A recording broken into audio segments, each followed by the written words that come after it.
if you have a pendulum, this is a pendulum, mass m, length L, then you can derive, which I do in class, but I won't bore you with that, you can derive how long it takes for the pendulum to make one complete oscillation. And we call that the period of the pendulum. And I derive in class that that period equals 2 pi times the square root of L over G. You already know what L is. If you don't know what pi is, you might as well leave right now. And G is what we call the gravitational acceleration, which is approximately the same everywhere on Earth, but it is very close in Boston to 9.80 meters per second per second. And you will say, well, that's weird, meters per second per second.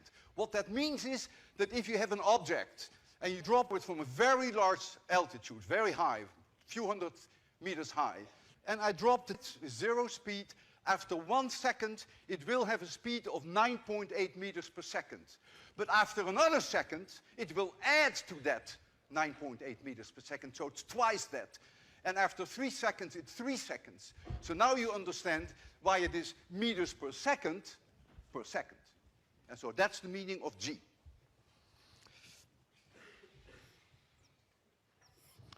There is something weird about this equation. Something that must go against your intuition.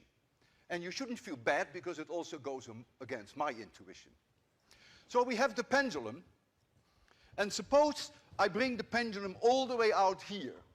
We call that the amplitude of the pendulum, and we let it swing back and forth. There's a certain period. But now we bring it out only this far. It doesn't have to travel very much at all. Doesn't that make a difference in the period? The equation says no, it doesn't. Because if it did make a difference, there would be in that equation the amplitude, which is not. And I'm going to demonstrate that to you, that it is quite remarkable that indeed that period is independent of amplitude if you don't go to extreme values of the amplitude. There's something else in here which is even more non-intuitive. And that is, doesn't it matter whether the bob, we call this the bob, whether it is 1 kilogram or 500 kilograms? You would think, wow, that must be a difference, must make a difference in the periods. But the equation says, sorry, it doesn't. And I'm going to demonstrate that to you too. We have here, by the way, if you ever want to test this pendulum, this equation for yourself, put in L equals 1 meter and use this number, you will get a period of 2.0 seconds. It's very easy to do at home. You make one meter, you put an apple at the bottom, and you swing it. The 1 meter has to be accurate. You see that it's going to be 2.0 seconds. Our pendulum that we have here is really the mother of all pendulums. Look at it. 15.5 kilograms, and the length of this pendulum is 5.21 meters. However, you must understand that it is very difficult to measure that to very high accuracy. And so there is an uncertainty in the measurement of the length that we have to be honest about, because we are physicists after all, and the uncertainty we estimate is about 5 centimeters. So we could be off by 5 centimeters. That means that is 1%, 5 centimeters is 1% out of 521. But since L only shows up as the square root, it means the uncertainty in the time that we predict is only 0.5%. And if you don't see the reason why the 1% becomes 0.5%, that's okay, then just forget about it. You take my word for it. So now I can make a prediction. So I predict, using this equation, that's all I do.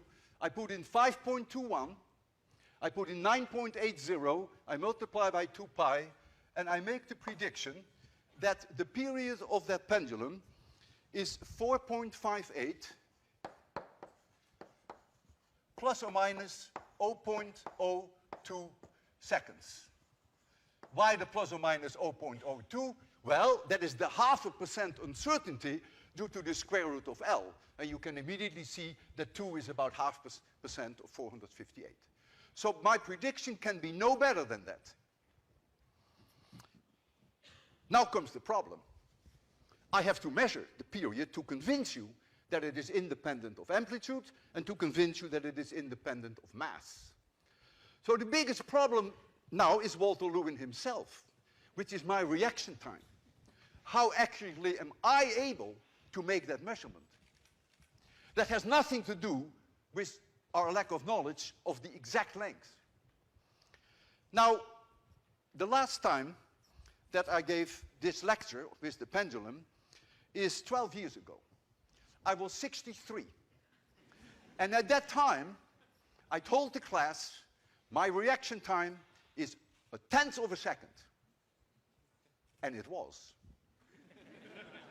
But now I'm 75. And so my reaction time is no longer 0.1 seconds. What is it?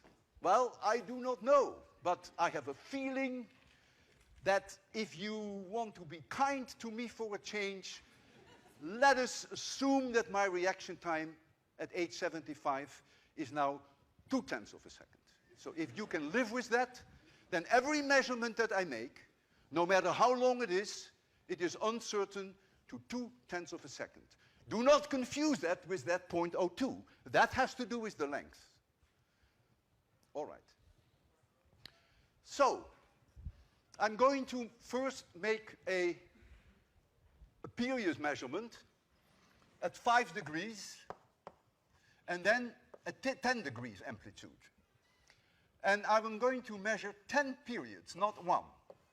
Some of you may think, well, isn't that a waste of time to do 10 periods if you can get away with 1?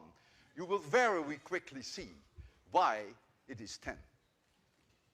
You will see that. So the 10t is then going to be some number plus or minus my own inability, which is my 0.2 seconds reaction time. I can't change that. And so then I do it at 10 degrees, and then we get again 10t. We get a number, and then we get again plus or minus 0.2 seconds. And I'm going to demonstrate to you that within the uncertainty of the measurements, that I get the same numbers in all 3 cases, within the uncertainty. So, if you're ready for that, you see here the timer, all of you can see, and here you see the pendulum, and I have 2 marks on the floor here. If I hold the bob here, then it is 5 degrees, this is 5 degrees, and when I hold the bob here, it is 10 degrees.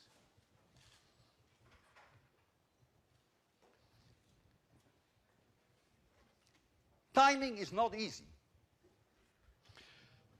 The best way to do it is to start the timing when the pendulum comes to a stop. That is rather well defined. And then you let it swing 10 times, and then when it comes to a stop, you stop it. And it would help me if you would count how many oscillations we have made. Because then I don't have to look at it. All I have to do is when I come close to 10, I have to watch for the moment of stopping, and then I will end it. So, we'll do this first at 5 degrees.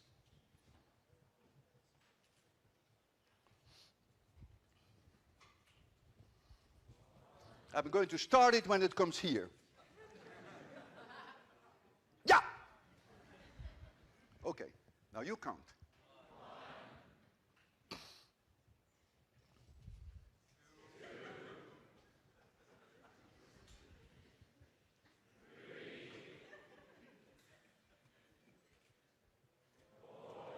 You're doing very well. You're going to pass this course.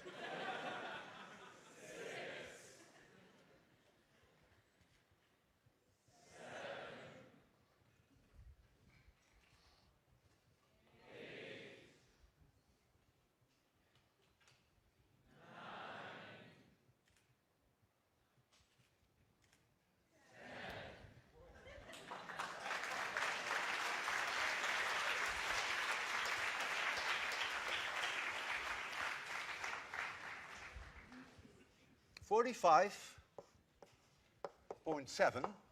So that becomes that t. That means this whole equation now has to be divided by 10. And now you will see why I measure 10 oscillations. So t is going to be 4.57 plus or minus 0.2 divided by 10. That is plus or minus 0.02 seconds.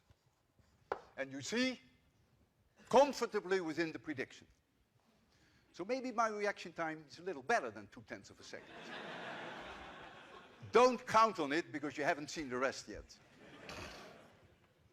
So, now 10 degrees.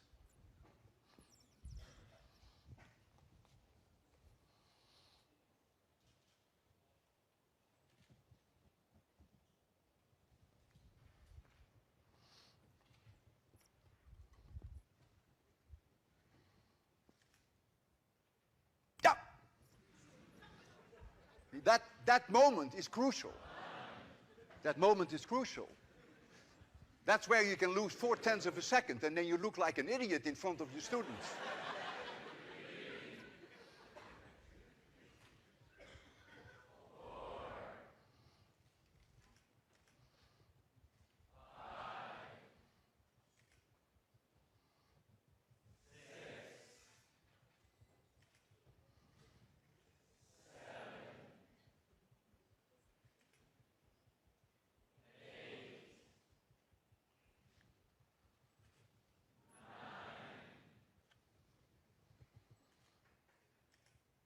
Yeah.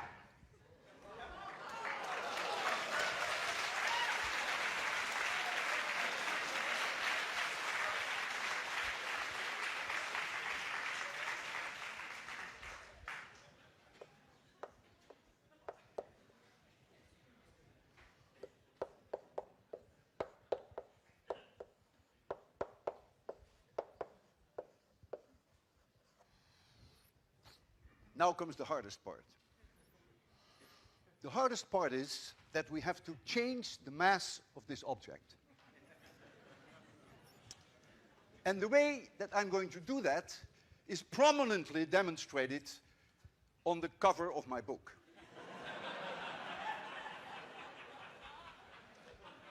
Yes, I'm going to hang on that pendulum. It is a difficult demonstration. First of all, it is painful. It really is. Second, the timing is tricky. Because when you look at the pendulum and when you see it stand still, you know, that is really well defined, plus or minus 0.1 seconds.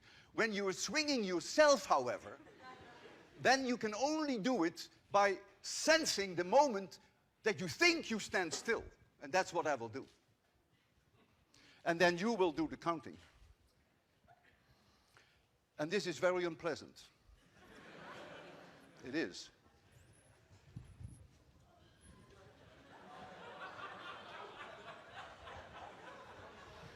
Oh, there's something else I haven't told you. If you're a good physicist, you will say, if you're going to sit on that bulb, then effectively you bring the mass of the bulb up, and so the length of the pendulum will shorten, and so you get a shorter period. And I know that too.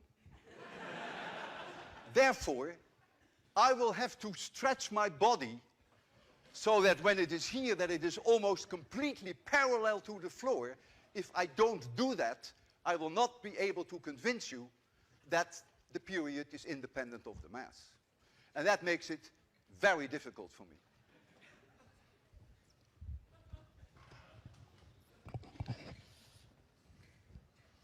So I will start it at some moment, you will see when, and then you do the counting.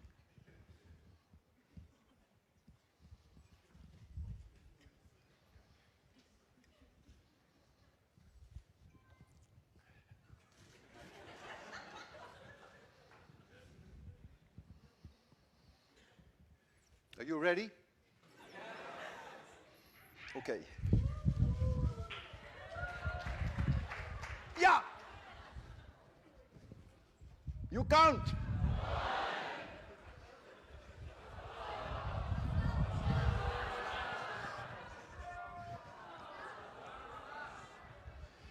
This happens sometimes.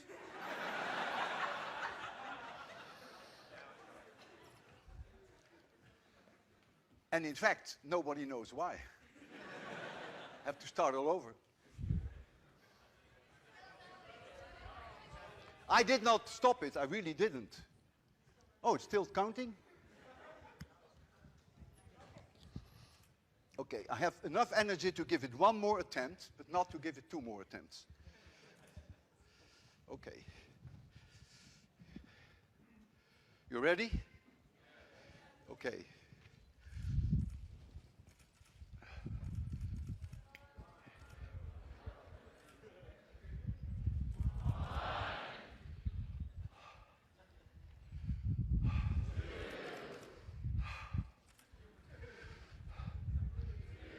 Oh, this really hurts.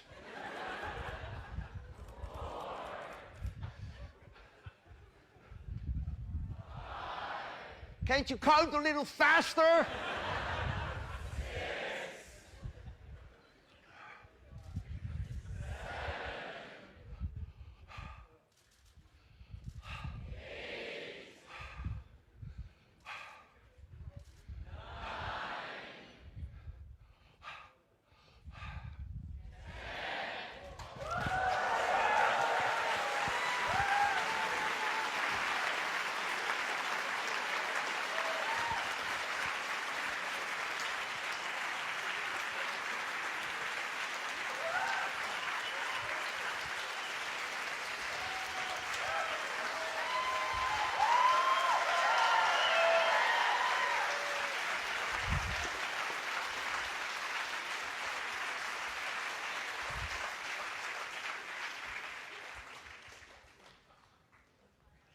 T with Walter Lewin. What is it? 45.9 plus or minus 0.2 period is 4.59 plus or minus 0.02. I told you, physics works.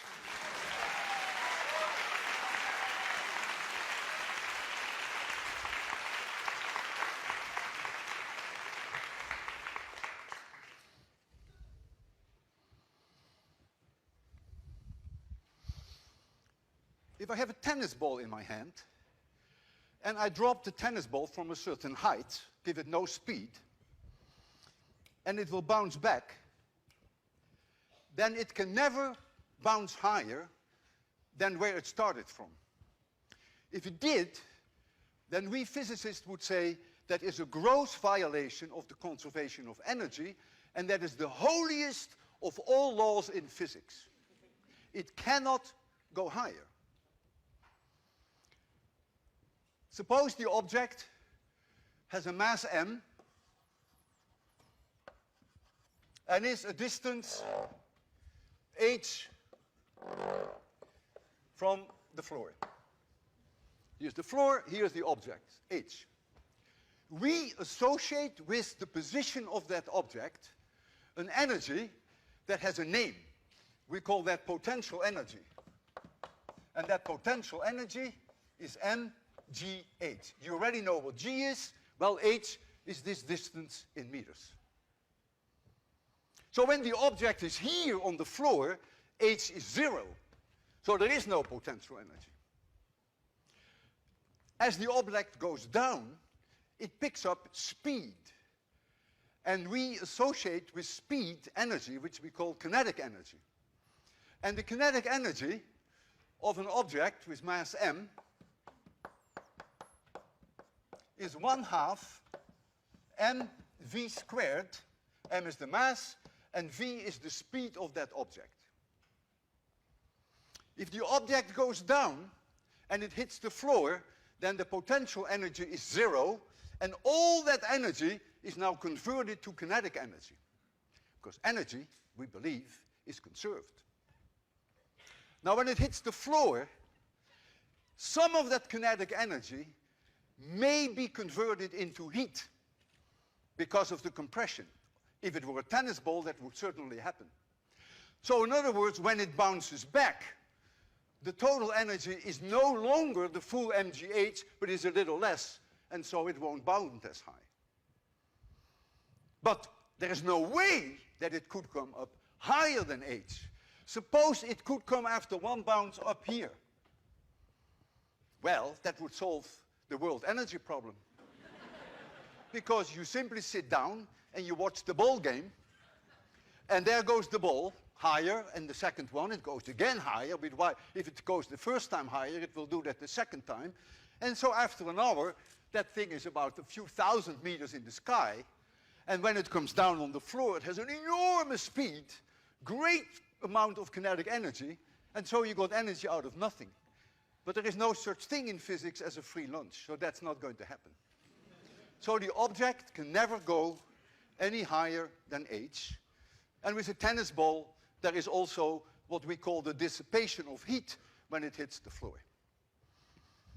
Now, the situation is difficult with a pendulum, because a pendulum doesn't hit the floor, and so there is no heat loss because it doesn't hit the floor. So if you bring a pendulum at a certain distance above the ground, like this, and you let it swing, when it comes back here, it is almost exactly at that same height. Cannot be higher. That would be a violation of the conservation of energy. But since the air drag is so small, there is almost no damping. And in fact, when you saw the demonstration I just did, you may have noticed that you really didn't see this. It really kept going and it kept going. As long as you realize that if I release it from a certain location with zero speed, it can never, when it comes back, be higher than that location. This whole idea is behind demolishing buildings. With a building demolishing, you take a huge mass, you lift it up over a distance h, and then you put your target, which is your house, or whatever it is, right at the bottom, when all this potential energy is being converted to kinetic energy, and so this object is hit with an enormous amount of energy, at high speed, and you demolish thereby the wall. Here we have a glass plate. You better go out of the way, because this is a dangerous experiment. It's a glass wall. So if I bring this object exactly at that glass wall, and if I'm clever enough to let it go with zero speed, it could not break that glass. But if my hands shake a little, and if I give it a little push, then of course it can come back, and it may want to go higher than this, and that would mean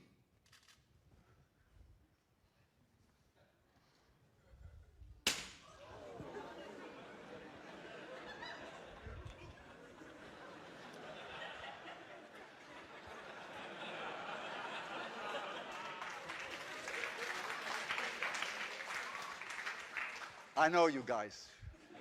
Students love it when the glass breaks. That's why they pay such a high tuition at MIT.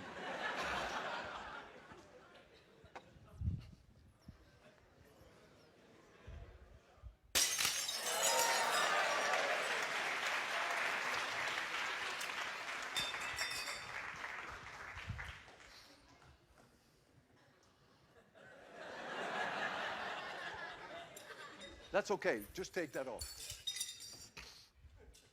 Now comes an experiment which is emotionally the most difficult for me of this whole evening. I'm going to put my life on the line to show you that I'm really a believer of the conservation of energy. And you will see how I'm going to do that. I'm going to take the place of the glass, and I'm going to hold this object at my chin, and I cannot move any further back, so there's no cheat here. I'm going to release it right from my chin here. You realize, as you have just seen, that the slightest push, and this will be my last lecture, and no book signing afterwards.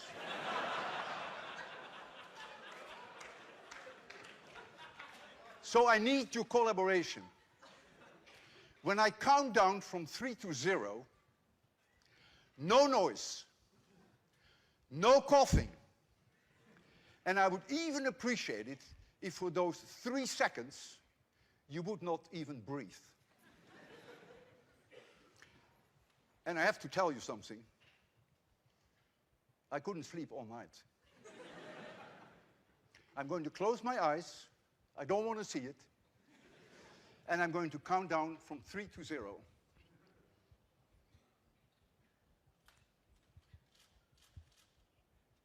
3, 2, 1, 0.